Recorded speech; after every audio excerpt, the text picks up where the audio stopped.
Okay, so hi everyone. Thank you for coming to Oxford Inspire's Venture Capital panel this year. I'm Giselle and I'm a current second year biochemistry undergraduate at Corpus Christi, and I'll be hosting today's panel. So I'd first like to say that please feel free to post any questions on the Q&A function at any time during the event. We'll come back to them at the end, so in the last 15 to 20 minutes. Right, so I'll briefly introduce the panelists since you'll get to hear more in their backgrounds and experiences throughout the panel anyway. Right, so taking part in this panel, we have Gunita, who's an investor in the fintech seed team at Speed Invest. Alexander, who's currently a partner at Costa Ventures with a focus on biotechnology, data science, and healthcare. And Will, investor at Axel with multiple focuses, including cybersecurity and fintech. And finally, Natasha, who's head of brand and marketing at Seedcamp and also runs Seedcamp's broader portfolio support.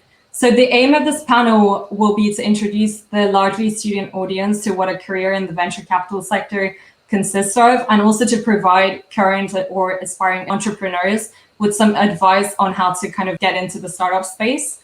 So firstly, I'd like to invite the panelists to talk more about their own career journeys and what encouraged them to enter the venture capital sector. So Gunita, if you could start off, it would be great. Sure. Yeah. And thanks so much, Giselle. It's really great to be here and really great to get to be with everyone. So I think my journey into VC was actually slightly atypical. I started my career at Deutsche Bank, within investment banking, but not in M&A. I started in the corporate banking coverage team. So basically we were responsible for cross-selling products to FTSE 100 and FTSE 250 clients. I worked there for a few years. I actually worked in two different teams while I was at Deutsche. So after 2 years in the corporate banking coverage team, I moved over to corporate strategy, where I was for 2 years as well. But basically, the thing that got me into VC was that while I was there, I founded my own startup. And it was the process of getting that startup off the ground, which really got me interested in venture capital and got me really curious about what it is that, on what basis investors decide to invest in early stage companies. And so basically, I, for that reason, wanted to move over into VC. I moved over into VC first at Atomico, where I was on the fundraising side for their circa $1 billion fund. But then I moved, I realized my passion is really on the investment side. And so I moved from there over into Speed Invest, where I work now in the fintech investment team focused on seed stage startups. And yeah, it's been a really great journey, I guess, and a really great experience. And I'm really excited to be working here. Cool. I'm going to jump in. So I guess also a sort of slightly non-typical route into this whole world of venture. And, quite frankly, I had no idea what venture capital meant. I probably spent more time while at Oxford drinking and not doing my exams or collections. Quite frankly, I finished my finals. I hadn't signed up to any grad schemes. I didn't really know. I knew I loved sort of media and I wanted to be in that kind of world, but I didn't know exactly which bit of it. Put something on Facebook saying, finish finals, need a job. A friend kind of was like, oh, my sister needs somebody and it's in communications. I was like, I like talking and I like writing, so this makes sense. And, I sort of danced around working in different agencies and then ended up going into startups and kind of, real induction of fire, growing startup businesses, and just loved it. And kind of similar to Gunita, I was on the other side of the table and I had, successfully raised capital because in the marketing function and leading that, I was always having to pitch to investors and did it successfully. Also had, unsuccessful attempts and business shutdowns. I was like, cool. Who is making these decisions and what is determining these? Because I want to figure it out. And also, I just think at that point, I'd done sort of 2 startups full time, plus a bunch of others that I'd been advising. And I realized that I loved the portfolio approach from being an agency. So being able to work with lots of different things, as well as feeling that I was seeing the same mistakes coming up time and time again. So being able to work with a real broad spectrum of founders and organizations to help them avoid those pitfalls and scale was something I felt very passionately about doing. And Seedcamp was an investor in my last startup and we shut down, so they lost their money there, but they were like, well, we'll make some of it back if you come on over and help us. And yeah, nearly 5 years later, I'm still there. So Will and Alex, would you like to add your stories or should I move on to the next question? Sure, happy to. Thanks, Giselle. So on my side, similar to Natasha, probably spent most of my undergrad. I read PPE here at Oxford, matriculated in '07, which feels like a crazily long time ago now. But coming out of university, I actually did go down the investment banking route for a while. I joined UBS doing a thing called equity research, which is where you analyze companies which are publicly listed on the stock market, and you try and come up with a view on, is this particular company, something you should buy or something you should sell? And that was really interesting. I enjoyed learning about how companies worked and why one company might be better than another company. But ultimately, I kind of realized that so much of a company's life happens before they become a publicly listed company. And that kind of drew me over the years earlier and earlier. So at this point, have worked focusing on software companies for about 10 years now. And after investment banking, I worked in a later stage investment firm. Maybe we can talk a bit later about the differences between early and late stage venture capital. And then about a year and a half ago, I joined the team here at Accel, where I focus, as you said, Giselle, on software, cybersecurity, and fintech companies. So, and also just want to add huge big up to everyone who's joining today on a sunny Saturday in Oxford. I know it's the first weekend of term, so great to be here, and thanks for joining. So my turn, I guess. So thanks again for having me. I didn't go to Oxford. Went to school in the United States, but studied medicine and computational biology and did a lot of work in machine learning. As part of some of the research projects I was involved in, I did a bunch of things that went into companies. I was involved in as an early employee in a bunch of companies, a founder in a couple companies. The sort of research thing I'm probably most well known for is having a patent on the first whole genome clinical interpretation that went into the founding of a company called Personalis, which IPO'd in 2019. But I've done a lot of work in computational phenotyping, digital health, et cetera. And in about 2014, I met Vinod Khosla, who's my boss now, basically. He's the head of the firm where I work. And at the time, he sort of said, do you want to come help me reinvent a lot of things in healthcare? And I thought that seemed like an interesting thing to try for a little while. I thought it was just going to be for a year, but now it's been 5 years. So it's been an enjoyable journey so far. So happy to talk about anything the audience wants to hear about. I think Giselle wanted us to talk a little bit about venture as a career. I would definitely want to scope things and say that I think this is one of the uniquely wonderful times for many of you. I'm guessing are current students at Oxford, who may be soon to graduating, is probably one of the unique special times to go out and be an entrepreneur. There is a huge amount of technical innovation happening. So anytime there's new technology happening, that's a great chance for a revolution. And of course, there's an amazing amount of market disruption happening right now. Entire industries, name an industry, it's being disrupted. And so that means there are opportunities for small companies to become big ones. And historically, that's been the best time to do something new, whether it's going back to the Renaissance was financed by the plague. So unfortunate events create new opportunity. Okay, well, thank you all for sharing your experiences and being very honest about everything. They're all really exciting and inspiring stories. So I guess one question that a lot of people have when deciding to work in the venture capital sector is that it's quite ambiguous as to what the daily job consists of. So what does your job entail on a day-to-day basis, and what skills, both technical and soft skills, would you say are required, and any advice to students wanting to develop these while at uni, basically? So Will, if you'd like to go first. Yeah, sure. Well, look, I think one of the really great things about working in venture capital is that really no 2 days are the same. It's kind of a cliche, but it's so true in this industry. So just to give you a few examples, one day I might be having introductory meetings with a bunch of really interesting founders and companies, or maybe catching up with other investors who are looking at similar topics as me. Another day I could be laser focused on a particular new investment opportunity that I'm looking at in depth, kind of researching the industry, speaking with industry experts, reviewing the financial information maybe of a company. Another day I might be spending it with one of our portfolio companies, i.e. a business we've already invested in. So attending a board meeting and discussing with them about what are the key strategic topics for that business to take the next step and keep being successful. So, it really is hugely varied. And I think this is an industry that suits people who love dipping in and out of different topics, for sure. In terms of the second part of your question, kind of what skills are important, I'll just mention a few and then I'll hand over to others on the panel. But for me, I think number one is to be very intellectually curious. So you deal with new topics all the time, whether it's some fascinating new area of science for Alex, some new category of cybersecurity for me. You'll do well if you're a person who loves kind of understanding why something is the case, why one business is likely to do better than another one. So that would be point number one, intellectually curious.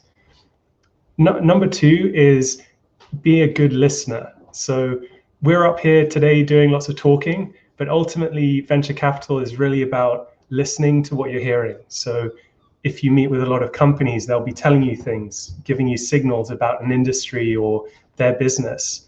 And it's a really important skill to very actively listen to all these different signals you're hearing and try and distill that into a view on, hey, is this an interesting opportunity or not? And then just two others I'll mention quickly. One would be hustle, right? So there's no substitute for hard work in any career, I would dare to say. But in venture capital, there are 4 of us investors up here today, but there are hundreds of investors out there. I think this was something Alex was alluding to in his introduction. And so we need to work hard to be the partner of choice for the next Facebook or something. So when we see that opportunity, we need to move fast and be ready to act and sort of win that opportunity. And then finally, if I may, I think just being a nice person is a really important attribute in venture capital. We need entrepreneurs to want to work with us. We want other investors to be comfortable to invest alongside us. We need institutional investors like pension funds and university endowments to trust us with their capital to invest over a long period of time. And ultimately, that means acting with integrity and being a nice person along the way. So those are a few short thoughts from my side, but would love to hear what others think as well. Yep, and I'm happy to jump in. I think it's a really good question on what the day-to-day entails, and really interesting to hear Will's answer. I agree with a lot of things that he said. I think if I were to say, I would say that yes, there's a lot of variety in the job. I think one way I could structure what the job entails is if you look at the like sort of value chain of what VCs work on. So there's sourcing, there's screening, there's evaluation, and there's kind of as execution, and there's like the post after you've done a deal, the portfolio management side of things. So sourcing, the first side is actually in order to invest in startups, you need to find the startups, and there's a lot of efforts that go into covering the different geographies that the firm invests in, and also working with funds, working with other events, accelerators, incubators, basically going through different means to try and find the startups that you would potentially invest in. So that's the sourcing side of things. Then there's the screening side, which is that once you have sourced the startups, you kind of have a pipeline of startups that are potentially interesting, and you want to do some sort of initial analysis. So maybe you might have their pitch deck, or sometimes you don't have that. You just have a website and some information on Google to go off of, but just kind of using the information that you do have, evaluating the opportunity and seeing whether it would be potentially interesting to take a first call and to delve deeper into. Once you've done that, you then would potentially have a first call with the startup. And if it's interesting enough, you go into the evaluation phase, which is where you're actually doing kind of deeper due diligence on the company, which could be maybe you are doing some market sizing, or maybe going into the financial model analysis, which is one of the things that Will said you do on a day-to-day basis. Maybe you're doing some reference calls. Usually that comes later in the process when you've got more conviction. But basically kind of doing some level of further diligence on the company and seeing if it would be potentially interesting to invest in. And then after evaluation, there's the execution phase, which is basically when you give give a term sheet and negotiate a term sheet. And for those who are unfamiliar with VC lingo, the term sheet is basically the what you give to an entrepreneur to indicate your interest in investing in the company. So that's the execution side. And then after all of that, once you have invested in the company, the great thing is that VCs also are interested in the success of the company. And so we also then follow the companies and help them from a portfolio side. And that could be like helping them in their HR needs or their business development needs, or maybe just connecting them to the experts. So to do that. So that's kind of the range of different activities a VC is typically involved with. And on a typical day, you'll be doing a lot of those different, a mixture or combination of those different activities. I think in terms of the second part of the question, so I guess this leads on well to the skills that you need. I think intellectual curiosity is definitely a must. And the other one I would add is, from my side, is I think it's really important to be highly analytical. As you can see, there's a lot of different types of work that you're doing, and it's really important to be able to analyze a company and think about whether it could be potentially interesting to invest in, think about the opportunity as well, how big this could become. And so I think being highly analytical is really important. And I would also say that people skills are important. I think when I moved towards the investment side of VC, I never thought I'd be doing a lot of I didn't think that interactions with people be that important, but it very much is, because not only do you have to work with the founders that you invest in, but also you work with a lot of other VCs, and you build relationships over time with VCs, and some of these are really long-lasting relationships. And some people on this panel, like for example, Will and I have been in touch since we both joined our respective organizations, and we have regular catch-up calls. And I think it's really important to develop that ability to build relationships with people. And lastly, I would say on a more technical side, this is different at different stages because you do different level of financial analysis, but it can be helpful to be able to just understand basic business models. And from that perspective, I think what students can do is maybe read up. You can read up online. If there's an offering at university, you can take that up as well, where you learn more about that. But I think your education at Oxford and at university will definitely prepare you well for the analytical side for sure. So yeah. Okay, thank you so much for going in depth as well, and also mentioning the people skills. That tends to be, I feel forgotten sometimes. So to follow up from the first two questions, so what general advice do you have for young people trying to break into the VC sector? And what do you think is the best career path to follow, if there is one? So for example, the traditional consulting or investment banking one, or funding your own startup. So Alex, if you'd like to start off. Yeah, well, it's important to remember, of course, that there are many different sources and flavors of investment capital, and I think Giselle has a question for me later about the different types. But if you want to do very early stage investing, I think it does help to have a little bit of operational experience. So you don't have to necessarily found a company, although that certainly teaches you a tremendous amount. But being an employee at an early stage company, there's no substitute for actual experience. And part of this is when you partner with a company, or let's say, to Ganita's point that she just had about the process, there often aren't that many amazing companies around at any one time. And sometimes many investors, alluding to something Will said before, all simultaneously recognize that a company has high potential. Then the question is, how can you convince that company to take your money and partner with you as opposed to another investor?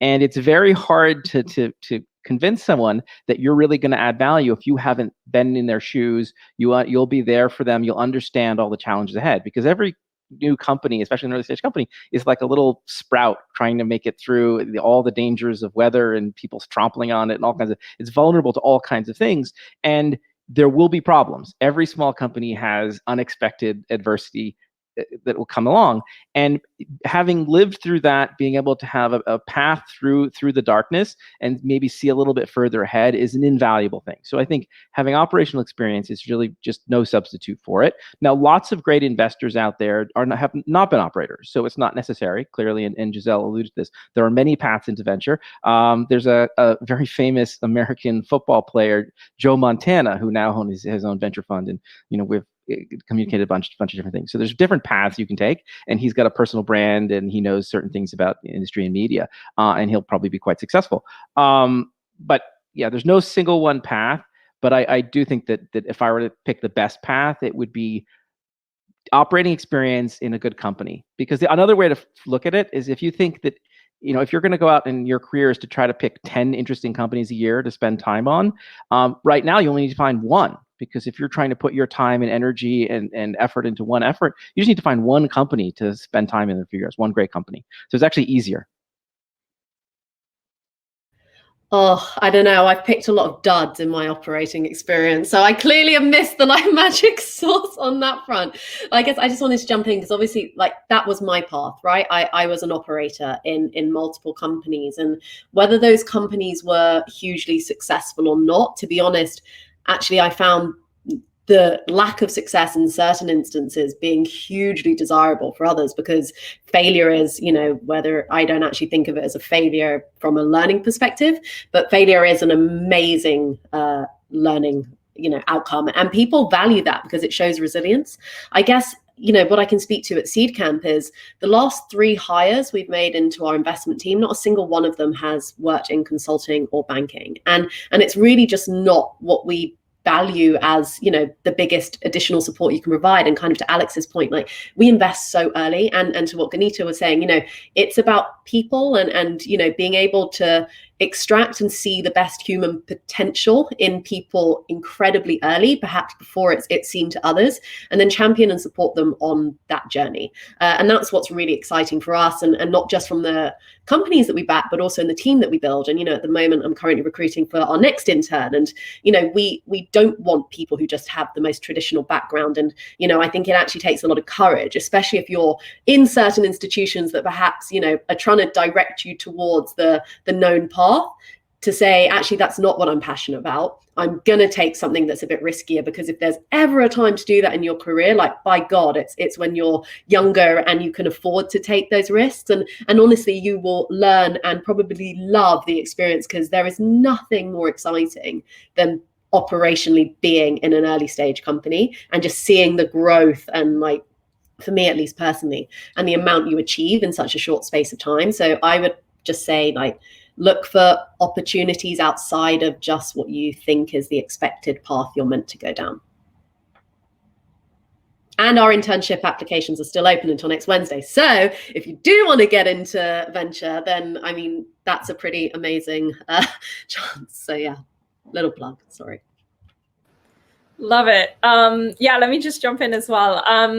So yeah, I think firstly, I think there's the advice for the kind of career and the route in, and then the practical tips for how to actually get the job. And I think on the route, I think what I would say is really reflect on why you want to go into VC in the first place.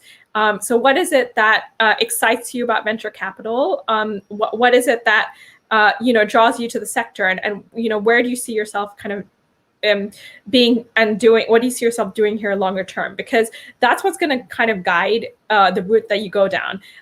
If you're interested, for example, in venture capital because you've worked in healthcare, and maybe like Alex, you've actually published, have done research in the space, and are interested from that perspective in the latest innovations, maybe you leverage that interest and that skill set into focusing on on building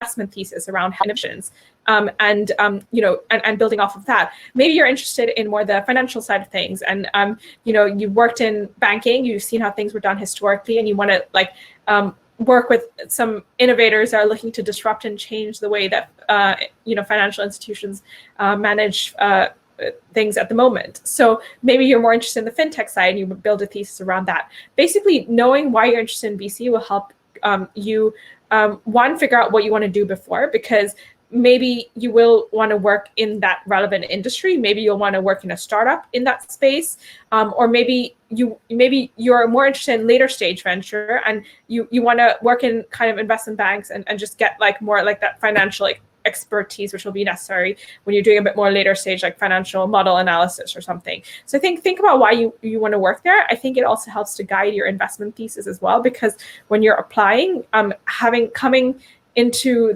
the role with like an idea of like where you would invest and what areas you're interested in can be really valuable. So I think about that. And then I think on the second point on like kind of practical things you can do, I think don't be afraid to sort of put yourself out there and apply, because with VC, I think that there are a lot of people who want to get into VC, but there's not that many jobs that exist out there. And I think what I did is I kind of just like reached out to lots of different funds and cold and just tried adding them on LinkedIn and messaging them, or applying through different channels.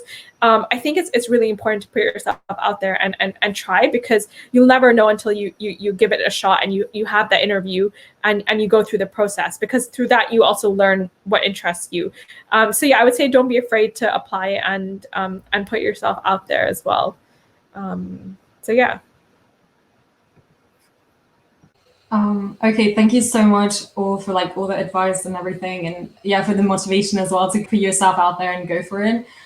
Basically now we're gonna kind of shift to aspiring entrepreneurs and students. So what do you think sets successful founders apart? So what would you say are the key traits that most funded and successful founders have, in your opinion, as it's kind of subjective, I guess? Happy to jump in on that. I think the really interesting thing about these great founders is that there are no two founders kind of look or feel the same.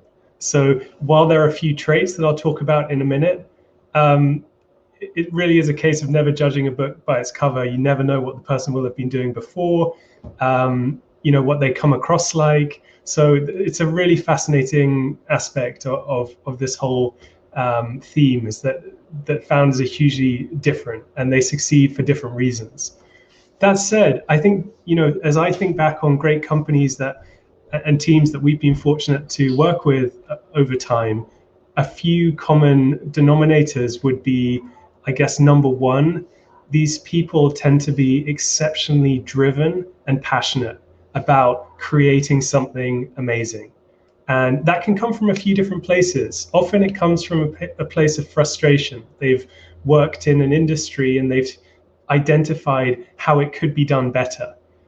That's often a great driver for founding a business. Another time it might just be inventing something which is different to what anyone has ever seen before, but this founder is really passionate about bringing that to a large audience. So drive and passion is definitely common across all the great founders that certainly I've worked with. Another really important topic I would say is clarity of thought. So every great founder that I spent time with, they just see the matrix, as it were, on their industry and how their company is likely to grow over time.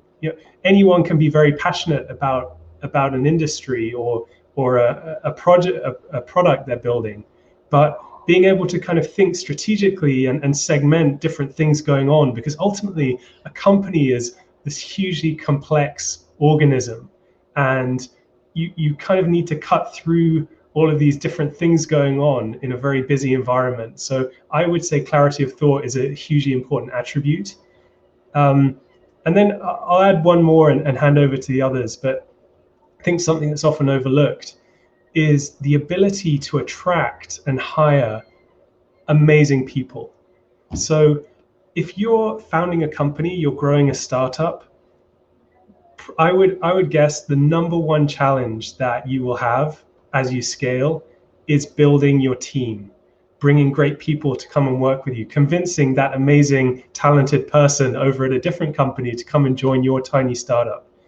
And so this is a key attribute that we see in all of our great founders, is that they're like people magnets. People are drawn to these people, maybe because of their vision. They can be charismatic. People just believe in their vision for the world. And so that is a hugely important trait as well that I think all great founders have as well. So those would be three from my side, but would love to hear from the rest of the panel as well. I would definitely agree with that. And hiring is really the biggest blocker that founders have in sort of realizing their vision. And so having a huge amount of vision themselves to attract that exceptional talent is really make or break. And, Will and I, our funds are both investors in the platform that we're on right now. And if you look at Hopin and you look at Johnny, the founder of Hopin, he has what we kind of really look for and what we love in founders that we back, which is exceptional founder market fit. So why does this founder deeply care about the problem that they are solving? Because that also suggests, and kind of further to Will's point, that you really understand the market that you're going after because you felt the pain of it firsthand, and you're desperately trying to build a solution that works for you as well as for others. So that founder market fit is incredibly important, and just an unwavering belief and drive in what you're doing, because it's bloody hard starting a company. It's relentless, and especially at the beginning, you have nothing.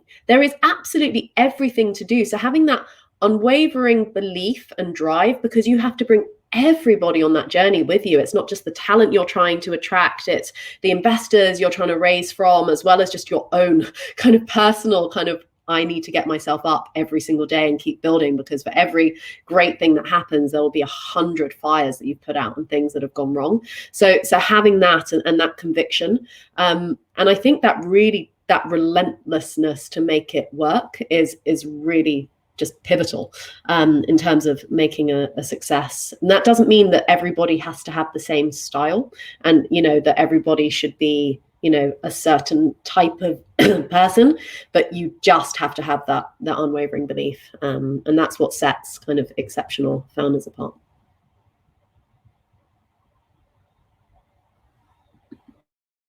Gunita and Alex, would you like to add anything, or should we move on?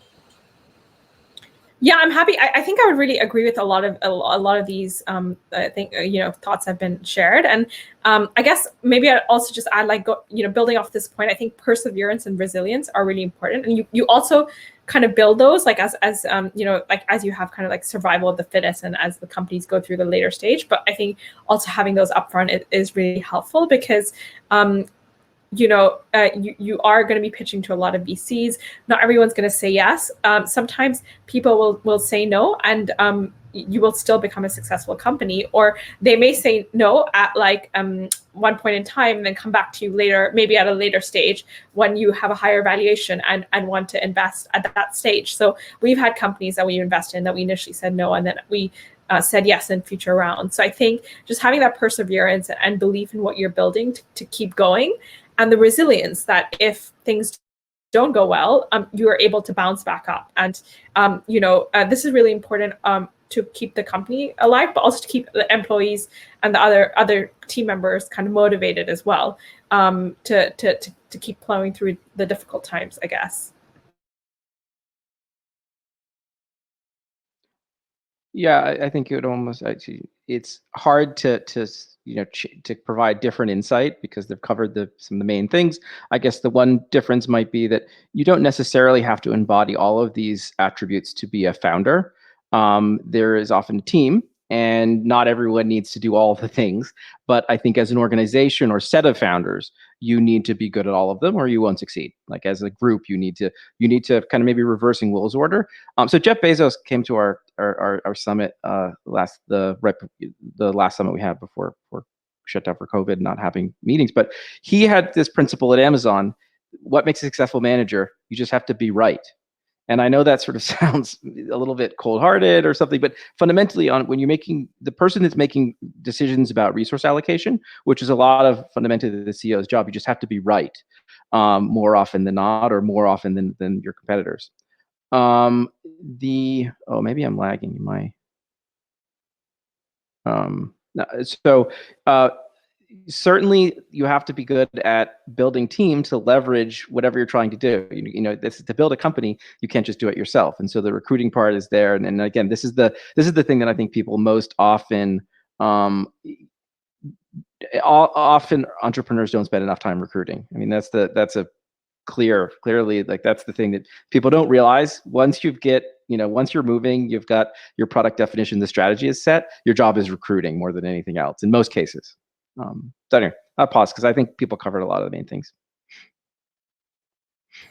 Okay, so thank you so much all for like everything you said. It's really, really interesting to think about kind of how venture capitalists see a successful founder and everything that goes behind it. There's just so many different elements. So basically, I wanted this panel to lead to an open discussion between the differences between firms and roles in the VC industry. So the focus on different stage companies and different markets, since we have such a variety of people from different backgrounds. So if Will, you'd like to start off with the Silicon Valley state of mind at Axel, and maybe Alex, you can kind of continue on the different investor mentalities and all of that, because it's really interesting to hear about, I think, for everyone.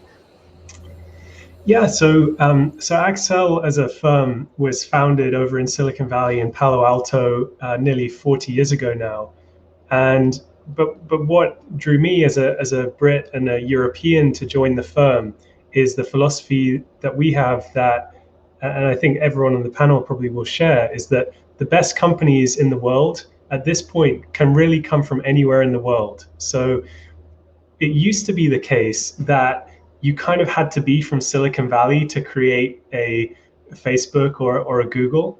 The really exciting thing that we're seeing now, and it's real, it's not just things that you're reading about in the press, is that there are world-changing multi-billion-dollar companies being created from all different locations.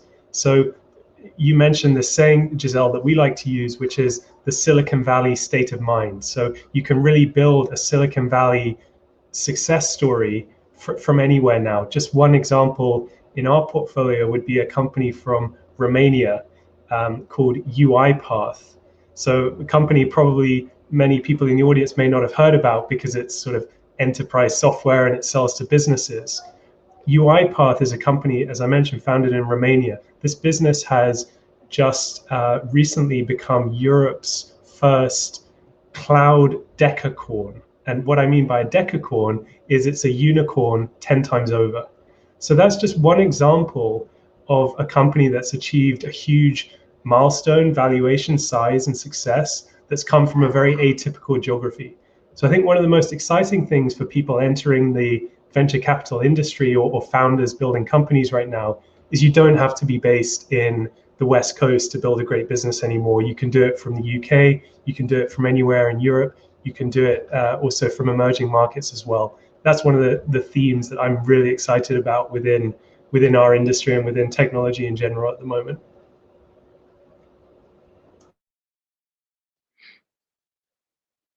Yeah, I think Giselle wanted me to add some thoughts. So one of, I think, the important things to remember if you're thinking about where your company is going to be, of course, is a theme that we've kind of mentioned in the last part, which is on team building. You need to grow your company.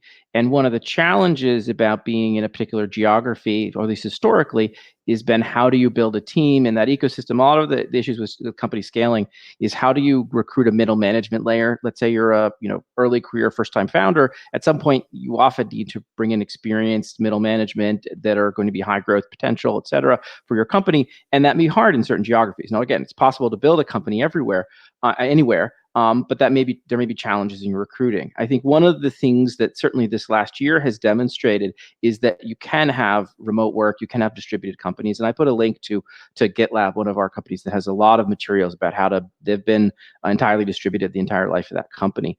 They have a lot of materials about how to build remote culture. So I think keep in mind that your biggest issue is how you build remote culture and scale your company if you're in an area where you can't immediately find people to recruit to join this enterprise. Giselle had, I think, suggested that I might talk a little bit about the cultures of venture capital, because there are sort of tribes of venture capital or different backgrounds, and this is a massive oversimplification and maybe lumping people into groups unfairly. But I think I see sort of different flavors, and it often really derives from where the background of the individuals. So Will mentioned sort of the Silicon Valley style, and of course there can be Silicon Valley style firms in the world. You can be in New York, you can be in Geneva, you can be in Berlin, but you might have a Silicon Valley flavor. And usually that means that the founding entities come from technology themselves. And it's often there's a split between whether you come from the engineering or product side or whether you come from the sales and marketing side.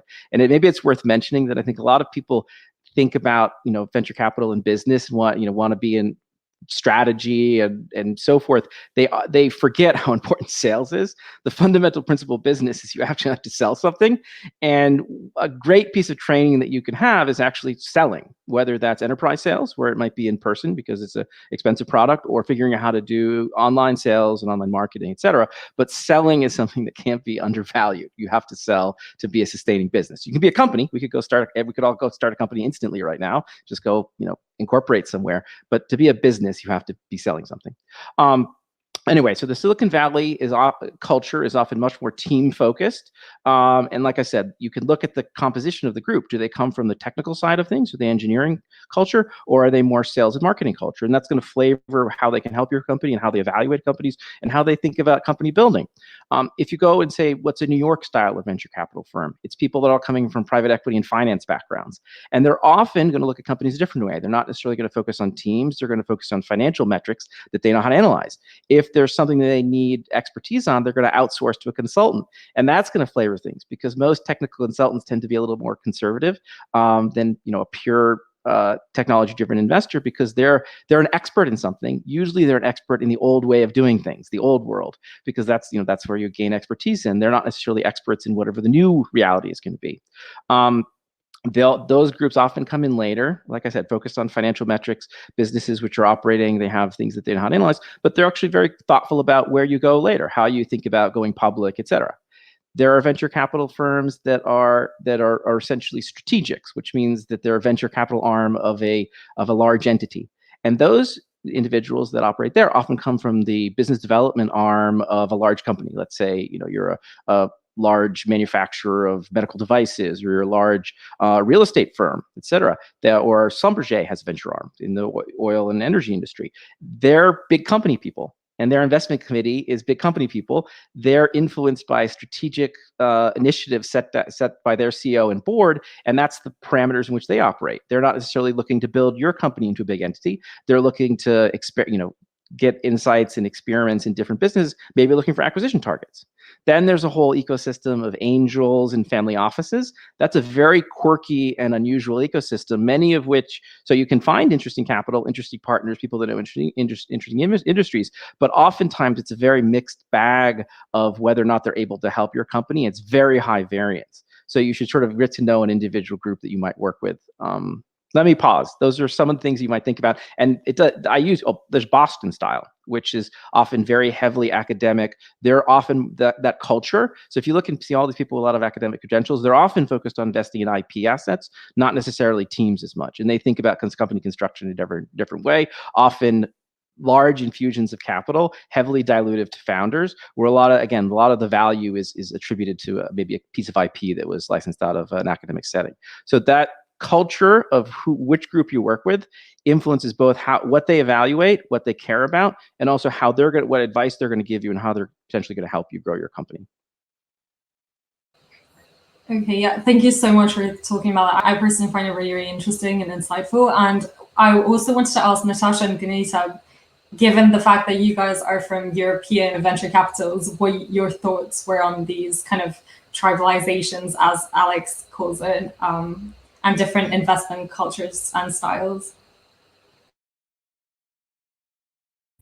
Should I jump in first? I think, yes, like Alex said, right, I loved the idea of like the Boston style. I'd never heard of that before. I was like, wow, interesting. I think, look, traditionally, all eyes have been kind of on the Valley, and really that's changing. And, as Will mentions, like we were also investors and did the seed round in UiPath. That is a Romanian founded company currently valued at, 35 billion. And it's pretty exceptional. And I think that, what you're really seeing in the market right now, and which kind of anybody in Europe can attest to, is all eyes are really on Europe right now, and American VCs are all starting to bring partners over here and want to get in, not just in Europe, but also earlier, because they want to build that relationship, because VC really is about relationship building and convincing this founder that you are the best possible person to be on that journey with them. So, I think we believe very strongly and always have done, right, for the last kind of almost 15 years since SeedCamp has been operating, that there's heaps of potential in Europe. And I think now that's being even even more validated both by the size of companies that are being built from here, and the fact that American and, you know, to be honest, also like Asian investors are starting to look over here and wanting to make bets here.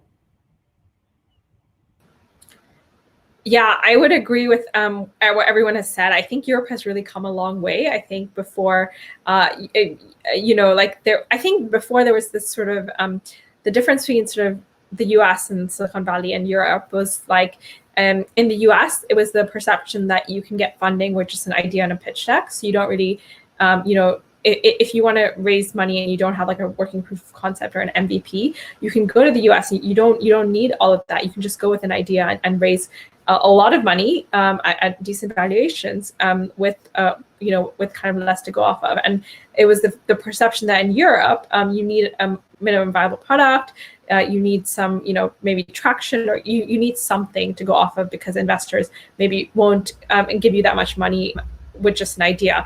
And I think Europe has come a long way, not just in terms of obviously the number of great successful companies are coming out of it, but also the investor mindset, where now, I mean, for example, at Speed Invest, we also invest the pre-seed stage, where we would invest in startups that very much, you know, when it's a team, an idea, and a pitch deck. And so I think that is really great that, you know, it's not necessary to do more or to work harder and overcome additional barriers just to get funding in Europe now. Okay, thank you so much for, like, again, answering the question like in detail and everything.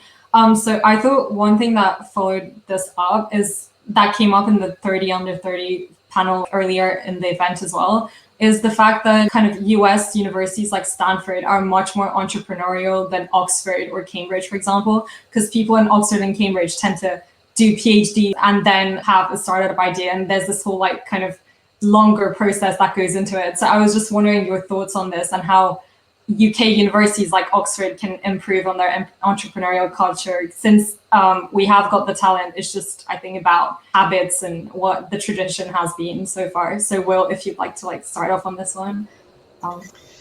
Yeah, for sure. I think it's a great topic, and it's probably just one aspect of this broader theme that Natasha and Ganita were speaking about how the European ecosystem is really catching up and kind of really on fire at the moment compared with the US, which has been dominant for quite a long time.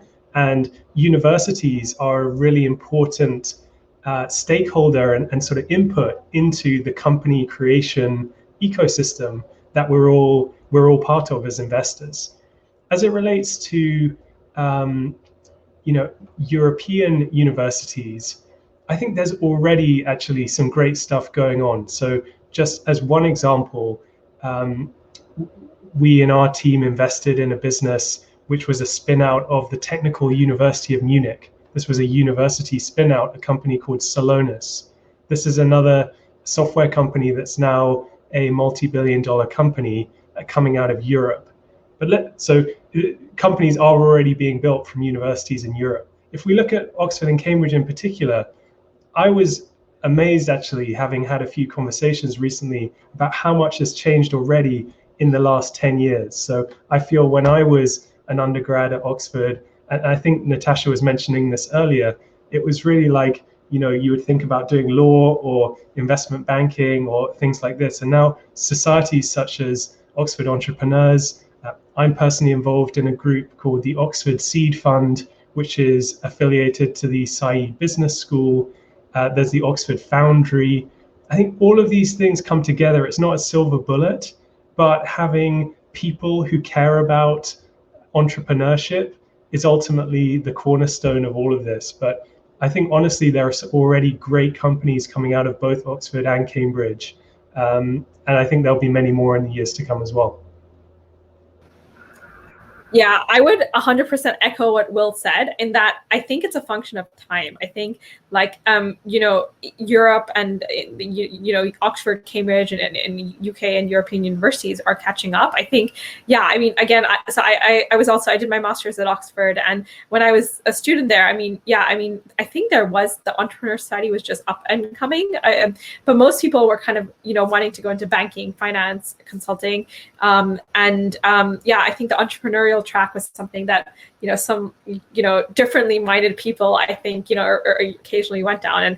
And now you're seeing more successful companies coming out of Europe. Like, that's also encouraging more people to become founders, and also universities are providing more opportunities for students to engage in that. So like Will said, with Oxford Entrepreneurs, I think Oxford also does a number of grants and so on as well.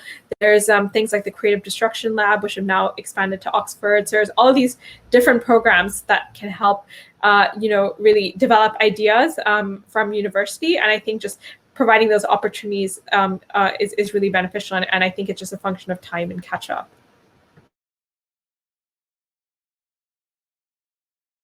Would anyone like to add anything, or Alex? Well, I guess I would say that historically, very good ecosystems for startups often follow success.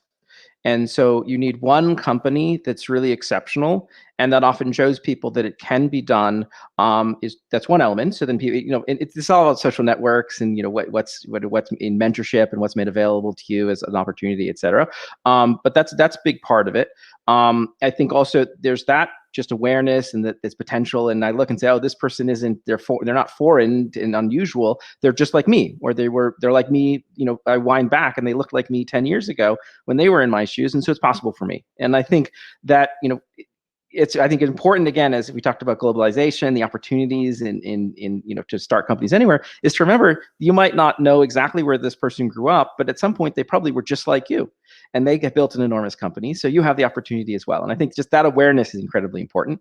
The second thing, though, does come from actually having those relationships, being able to recruit from those successful companies, because once you've seen something work, I think it's helpful. You can use that template or that learning to come and augment your company.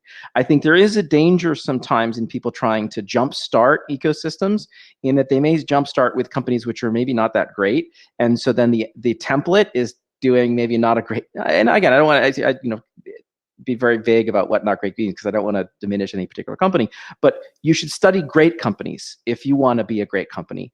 And so that's the key thing, is to make sure that you have an awareness and you look inside, like, what actually happened within a great entity. And it doesn't have to be even a contemporary entity. The fundamental things that, I'm a little more familiar with the success in the US, of course, because this is where I spend my time, but Rockefeller and Standard Oil.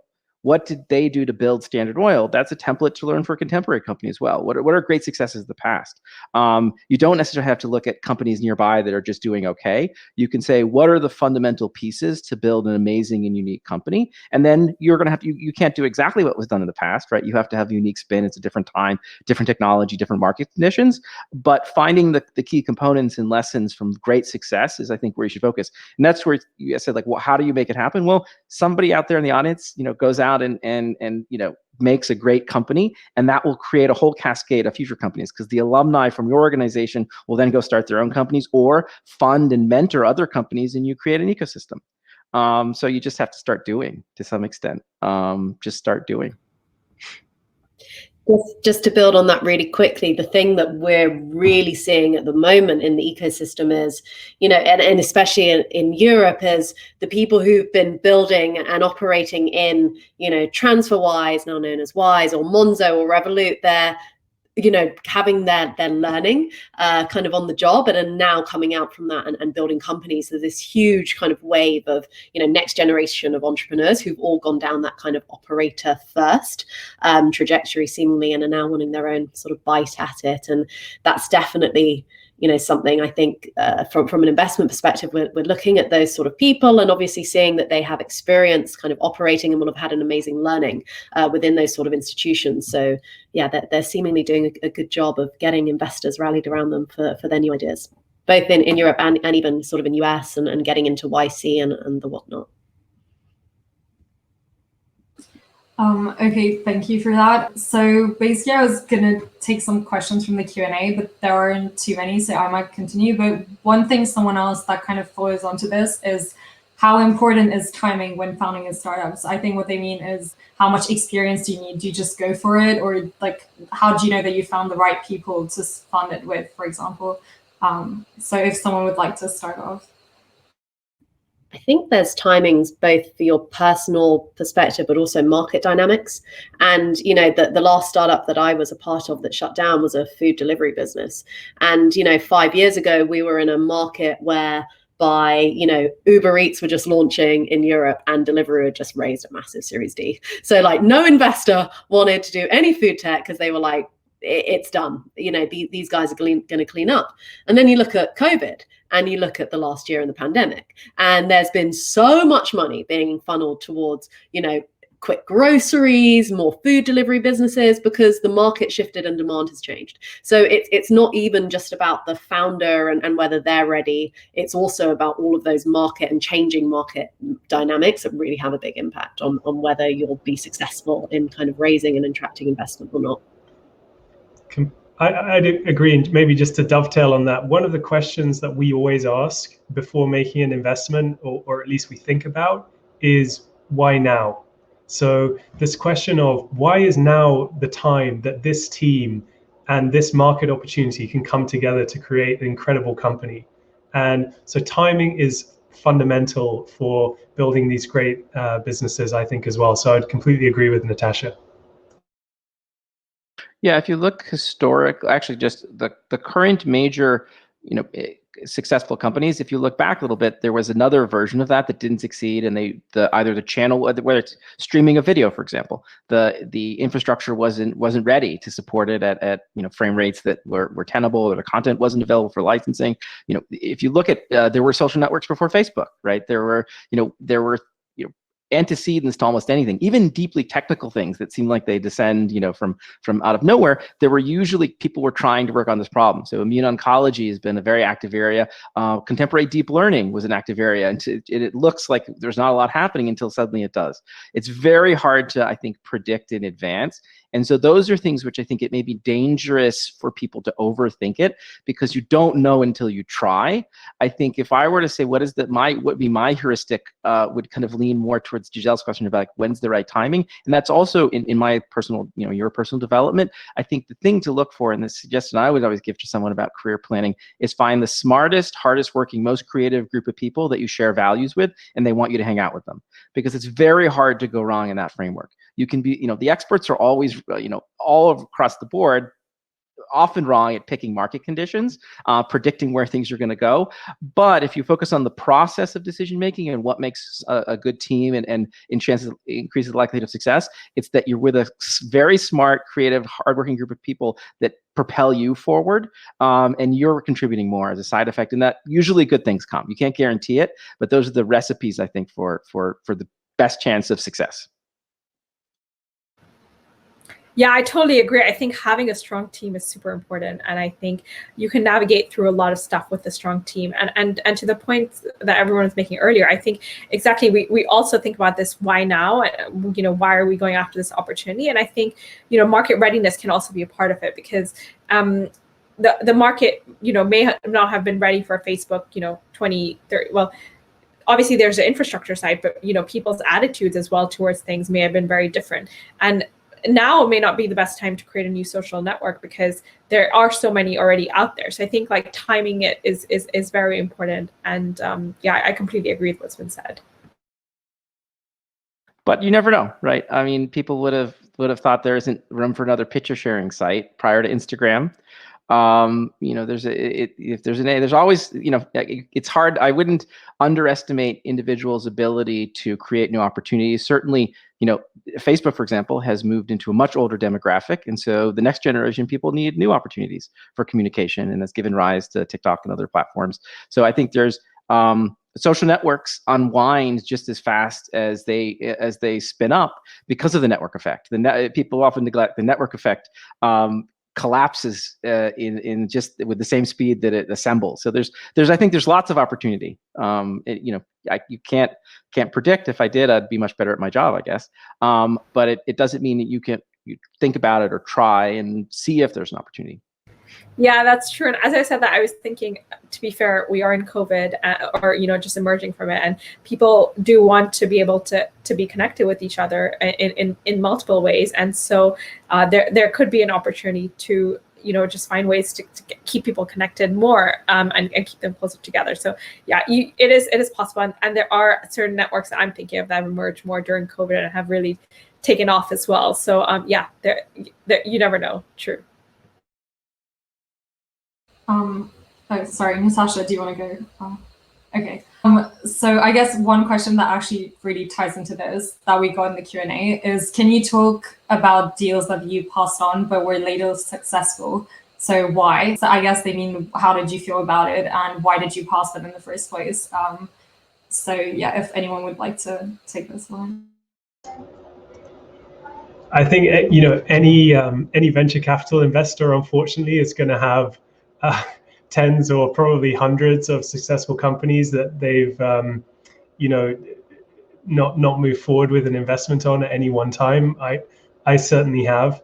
I think the important thing to note is a couple of things. So one is that any investment decision to move forward or not is just based on information you have at that point in time. And you might not have the right information, you might make the wrong decision. So we make mistakes as much as anyone else does. And I'm okay with that.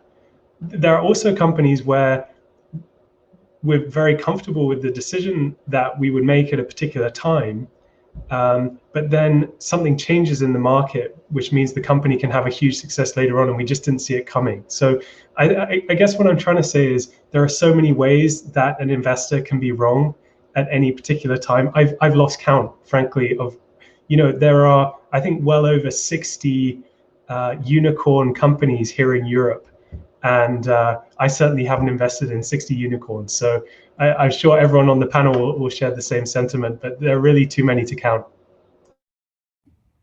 Yeah, would agree on that, and kind of to Will's point as well. Sometimes, and obviously we're a pre-seed investor, kind of like Ganita and Speed Invest. So we come in at that earliest stage, and there are benefits to that. You build a relationship, but there's also pricing, dynamics that come into effect with coming in earlier. And there are some times where we just don't have enough data or information yet. So we would actually rather pay a premium and see more data and come in at a later stage, just because we don't have enough conviction yet that this is the right thing for us. And we then we will pay for that sort of quite literally at the next round. And if the founders still maintain a relationship with you, which 9 times out of 10 you hope that they do, but every person misses things, because also what COVID has taught us as well is things can move really quickly, and those can be market dynamics and forces that are outside of your control. So all of a sudden a shift can happen, and all of a sudden something that wasn't seeming like viable, or something where there was a real great need, it just switches, and all of a sudden there really is. So there has to just be a degree of flexibility on both sides, I think. I have 2 good ones, I think. Well, not good in terms of interesting stories. So I had the opportunity to invest in the first financing of Accelera, which is an antibody discovery platform. I went to Vancouver to visit Carl Hansen's lab, learn about it. We passed on doing this, I think, like $5 million investment there, basically because I didn't think I knew enough about the antibody discovery space, and I was new at the firm and didn't have conviction. They're at about an $8 billion market cap right now. And there's a company that hasn't gone public yet, but will soon, called Recursion, which is another US AI drug discovery effort. And we looked at that in the first financing, and the team, it seemed interesting. The team was going to be located, it was insisting that they're going to be located in Salt Lake City, Utah. And I thought, for this kind of business, you're not going to be able to recruit the quality of people you need. And I talked to them about that. And so we ended up passing. Again, I think that they were raising in the initial financing closer to 20. It was also high, I thought, for what it was. So we passed. Within, I think, about a month, they had recruited my friend, the physician scientist, Ron Alpha, who I thought was quite exceptional. And then I saw them at NeurIPS, the big AI conference, sponsoring the molecular biology and AI session. And they were recruiting very heavily in there. And I was like, maybe I underestimated how aggressive they were going to be doing recruiting. And that company is set, based on a lot of analyst reports, to do one of the largest IPOs ever. I think it's the second largest anticipated for 2021. So, as I said before, you get rewarded for being right, and a lot of times you're not right. I love these the companies that have IPO'd examples. I think it happens, yeah, for sure. I mean, one that's on my mind is which we I think often discuss as P-Invest, and my colleagues had looked at is Hopin, the event platform that we're on now. I think my colleagues had looked at it and we had passed on it, and they are doing very well now, as Will and Natasha would know. And so yeah, that was unfortunately a miss for us. Okay, so thank you all for sharing your personal stories at the end as well. So since we don't have much time left, but I just wanted to fit in one last question in. Since most of the panelists have mentioned COVID, of course, I just wanted to ask a question about how COVID has left kind of disruption and space for innovations, and how this has changed the venture capital sector and the startup space, but also how it has made it maybe more difficult to scale up companies that you invest in, since you can't meet with the founders face to face. And I was just wondering if this has limited the amount of help you can provide them, for example. So anyone would like to jump in? Yeah, I'll jump in first, just because we're I guess similar again to Speed Invest, but we're a hugely high volume investor. So we're averaging around 35 new deals a year, and a huge part of Seed Camp is really the in-person experience. We have a massive floor in a Google building. We always have space for the founders. So Johnny from Hopin was in the office with us for the first 9 months of Hopin's existence, and we run a huge amount of events and normally in-person events. So we were genuinely quite worried about the relationship building element of that, not just between us and the founders, but also between the founders and one another, because the ability to expedite learning by having that critical mass and volume is one of the amazing benefits we see at Seed Camp, because there's 14 plus years of experience and founders who are either a couple of steps ahead. That is incredibly helpful when you have, as we talked about earlier, everything to figure out. So we were really worried. And the thing that's been, I guess, in many ways really reassuring is that, we have, with a lot of consideration and thought that's had to go into it, but we have been able to migrate things relatively seamlessly into an online world and still be generating and enabling people to foster those strong relationships with one another. It requires more curation and thought, but it is working. And as well, I think in general, and kind of what we were alluding to earlier, just on the market, we've just seen, actually people are able to raise much more quickly because you can just jump on a call with investors at an incredible pace. So actually you've been able to scale up your business in many ways more quickly as well. Just again, not to harp on about Hopin, but you only need to look at the trajectory of that company in the last year to see that, raising that many different rounds of financing and hiring a team now of over 200 people entirely remotely is pretty, exceptional. And I think that where technology companies largely benefit is they're often thinking in a more innovative way than traditional organizations. And so when a curveball comes and there's a need to adapt, they're more likely going to be able to do so.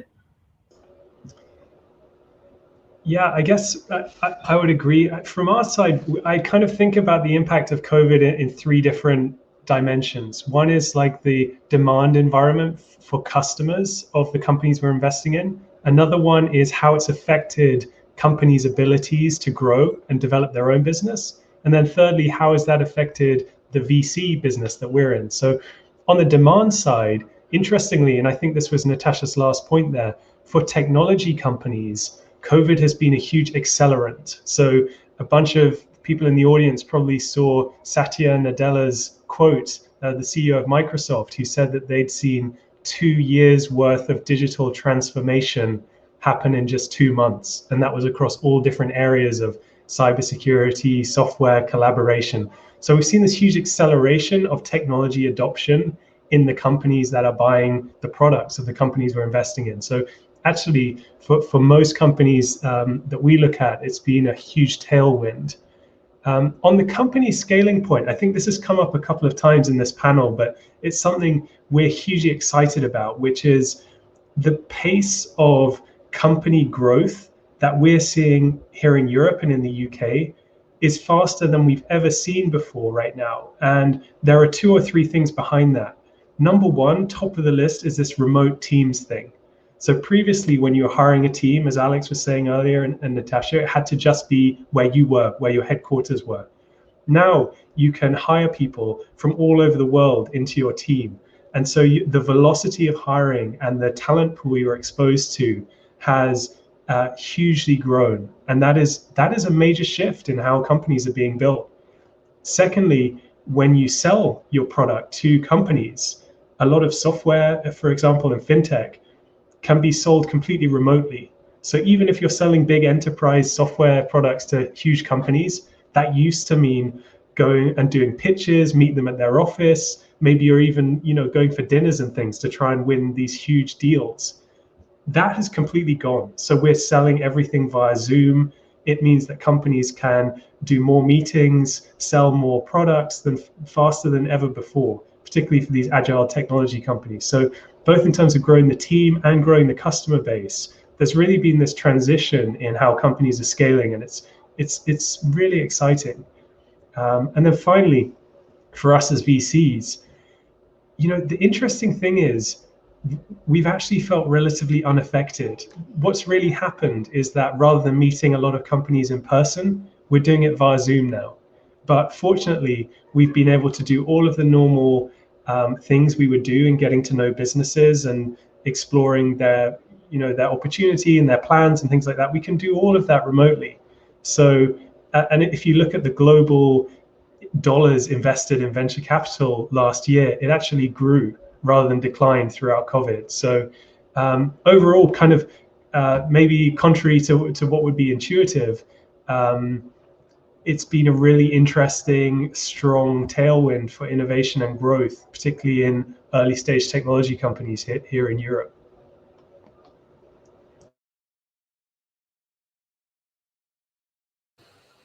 Okay, so I think I'll need to end this discussion now since we need like a short break before the pitch competition. But I would just like to thank all of you for setting up and organizing this panel really enjoyable for me, and then obviously sharing all your advice and insights during the discussion. I've personally learned a lot, and I'm sure everyone else watching the panel has as well. So the next and final event on Oxford Inspires is at 7 p.m. and it's going to be a pitch competition where students will present their startup ideas to judges and investors. And one of the judges is actually Gunita, who's kind enough to stay over on a Saturday evening. So feel free to stay over if you're interested. And otherwise, I'd like to thank everyone for attending this panel and in general this year's Oxford Inspires event. And hope to see you again in another maybe Oxford Entrepreneurs event in the future. But yeah, thank you all.